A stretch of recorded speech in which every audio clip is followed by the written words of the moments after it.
Welcome to The Explainer. Today we're exploring a story that honestly feels like looking in a mirror.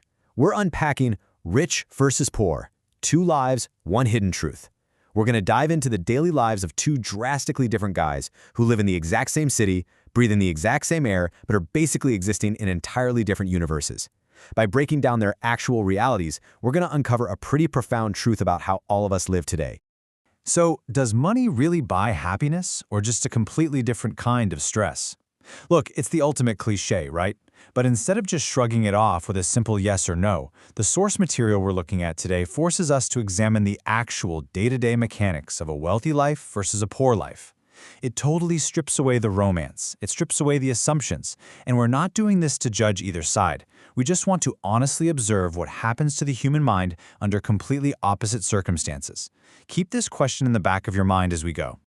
Section 1. Two very different worlds. Okay, let's dive into this. Let's meet our guys. First up, we've got Daniel Carter. He's a billionaire. Then we have Imran Ali, a poor worker. Let's look at how their mornings kick off. Daniel wakes up in this gorgeous glass penthouse. Everything is flawlessly curated. He's got the luxury bed, a private chef whipping up some incredibly expensive coffee. His meetings are already lined up for the day. But, and this is a really key point, his face is completely tired. All that perfect setup, it just can't soothe a mind that literally never rests. Now, meanwhile, Imran wakes up in a small, modest room. He eats a super basic breakfast, hops on an old bicycle, and heads to an early shift. Yet the source points out something amazing. He's actually smiling as he leaves home. Why? Well, because amidst the total lack of luxury, he possesses this incredibly valuable asset, a peaceful routine. Now, what's really interesting about this slide is the absolute paradox of their days. Daniel's schedule is just slammed with billion-dollar deals, brutally high-pressure decisions, and constant, non-stop phone calls. He has zero time for himself. His wealth constantly demands every ounce of his mental energy. Contrast that absolute pressure cooker with Imran's day. Yes, it's hard physical work. Yes, it brings in a small income. But the tasks are simple. When the heavy lifting is done for the day, it's just done. Imran gets to clock out and keep a clear mind. So we're looking at two lives here, sure, but more importantly, we're looking at two entirely different types of pressure. Section 2. A chance encounter. So we've got these two parallel tracks that, mathematically speaking, should never ever cross. But one day, fate steps in. Daniel's meticulously engineered, insanely expensive car just breaks down, and his fast-paced, high-pressure world completely grinds to a halt near a tiny little tea stall. He ends up sitting there with Imran, a total stranger who just offered him a cup of tea. Daniel, who is probably just exhausted by the noise in his own head, looks at the simplicity of this man pouring tea. He completely skips the small talk. He looks right at Imran and asks basically the most direct, heavy question imaginable.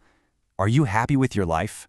Think about how you would even answer that. Well, Imran just smiles, and he delivers this line. I don't have much, but I sleep peacefully. Can you say the same? Imran doesn't try to front. He knows he doesn't have wealth, and he admits it. But he instantly targets the exact thing Daniel's billions haven't been able to buy him. Peace. And Daniel just goes completely silent. For all his power, for all his command over massive corporations and infinite resources, he is totally disarmed. He literally cannot say yes. The silence just stretches out between them, heavy and undeniable, and it basically confirms everything Imran just said. Section 3. The truth about wealth. Imran looks at Daniel and just plainly states the obvious. You have everything, but your face shows stress. It's honestly incredible how easily Imran cuts right through the illusion. Because society tells us that the glass penthouse, the private chef, the massive success, we're told that equals happiness, right? But Imran doesn't see a successful guy. He just sees a tired, stressed-out man wearing a really expensive suit. The physical toll of Daniel's wealth is written right there on his face. And in this incredibly rare moment of total vulnerability, Daniel just admits it. I have money, success, power, but not peace. He lists the three big things the entire world chases, the things that keep the whole self-help industry afloat, and admits they are utterly useless for getting the one single thing he actually needs. The source material really highlights this roadside tea stall chat as the exact turning point that changes both of these men forever.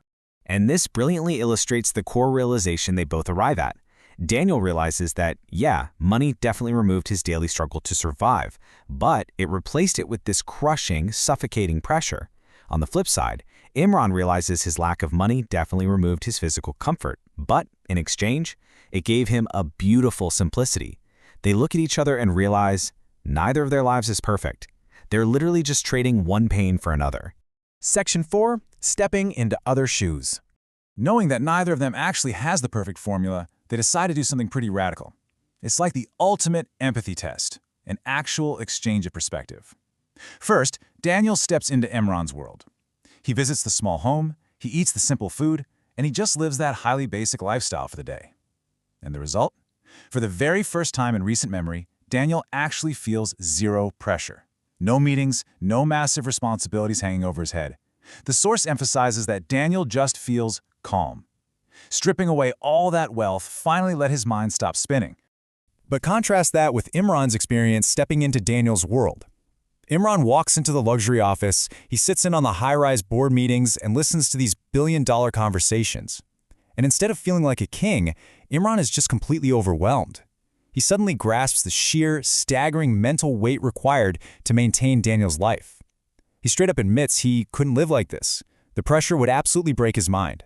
And seeing that, Daniel finally truly understands what his wealth has been costing him all these years. Section 5. The wealth of balance. So, having literally walked in each other's shoes, both men can finally see the big picture. The equation is crystal clear. On one side, the rich life equals comfort plus pressure. On the other side, the poor life equals struggle plus simplicity. Neither state is perfectly happy, and honestly, neither is fully unhappy. As the source text reveals, life is just balanced differently. Every single advantage comes with a corresponding weight you have to carry. Let's move to and see how this builds into real, practical change for both of them. Step 1, of course, is that inner realization we just mapped out. But step 2 is where Daniel takes action. He starts working less, fiercely protecting his personal time, and actively choosing simplicity in his decision-making. He pulls himself back from that extreme edge of pressure. And step 3, Imran evolves too. He starts seeking better opportunities, achieves some small financial growth, and improves his living conditions. He steps away from the extreme edge of struggle. They both start moving toward the center. The source text leaves us with this really wonderful final image of Daniel. He's standing out on his glass balcony again, but this time, that deep exhausted look is gone. He's smiling. He finally actually possesses the one thing his billions couldn't buy him that morning. He says, "I used to think money decides happiness. Now I know balance does." He basically found his peace by borrowing a page out of Imran's book of simplicity. So the crucial point is really this. Money brings comfort, for sure, but it will never ever bring you complete happiness. Simplicity will absolutely bring you peace, but it won't bring you complete success. True life, a life actually worth waking up for, is found right in the balance between the two.